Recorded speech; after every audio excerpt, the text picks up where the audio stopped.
Buddhism must be the only religion in the world where everyone that follows it, or even somewhat follows it, doesn't listen to what the leader of the religion said, which is that everyone could and should be enlightened. Imagine if every Christian said, I am a Christian, but I don't want Jesus to save me. I don't want to go to heaven. That is what we have right now. We have an unprecedented movement of Buddhism in the West, where so many people, more people probably than ever in humanity's history, are meditating right now and following Buddhistic principles and trying to be more stoic and trying to free themselves from suffering and trying to free themselves from the ego. And yet, to talk about becoming enlightened is to sound like a complete weirdo. You sound like a cult leader. You sound like you're trying to get something from someone. We perceive it just as like a status grab. And it's not the same with other religions. If someone that's Christian says, I want to be saved by Jesus, we don't look at it like, who do you think you are, buddy? Trying to be saved by Jesus as a Christian? But if a Buddhist says, I'm trying to become enlightened, I'm on that path, and they're not living in a Zen temple in Japan, then we think that they're a weirdo. Even though all Buddha wanted everyone to know was that that was possible. All the Zen monks in the Middle Ages, this is what they taught. And this has a long history.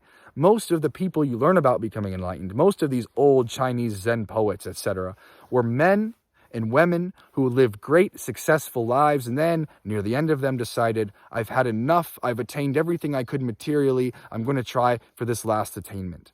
And yet, all that we settle for in the West, all of us who are achieved, all of us who have free time, we think, I'm going to meditate 10 minutes a day. Maybe it'll help me focus a little bit. Why are we so unambitious? Western people are bizarre in this way. We're so materially ambitious. We want to be billionaires. We want to go to the moon. We want to go to space. But when it comes to spirituality, we say, 10 minutes of meditation a day. I'll go to church every holiday. I'll pray every once in a while.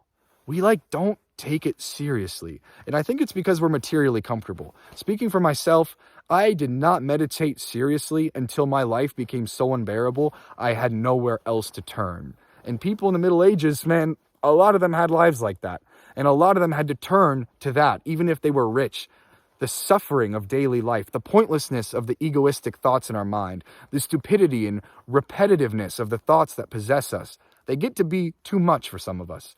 And I think those of us who have a tendency towards neuroticism have it better in this regard, because we see just how terrible the normal functioning of the mind can be on a day-to-day basis. And so we're drawn to taking spirituality seriously.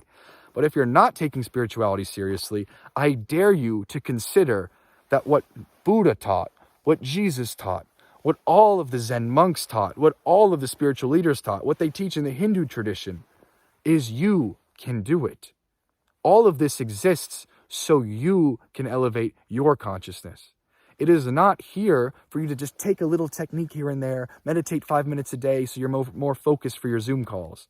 And I'm not trying to just completely dismiss that. If you're meditating 5 minutes a day to do better on your Zoom calls and be more focused when you read, that is phenomenal. It's far, far better than not doing it.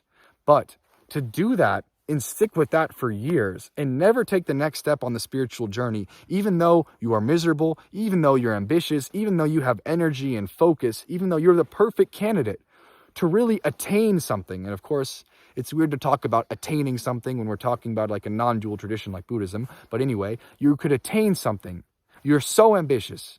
But when it comes to meditation, when it comes to connecting with God, when it comes to meditation, when it comes to connecting with God, when it comes to killing the ego, when it comes to becoming spiritually honed in any regard, you settle for just the scraps. You settle for flipping through a few surface level books. You settle for a Barnes & Noble book that summarizes the great texts rather than going to the texts themselves. What I want to know is why. Why do you think you're not worthy of enlightenment? Why do you think you're not worthy of deep, powerful meditation?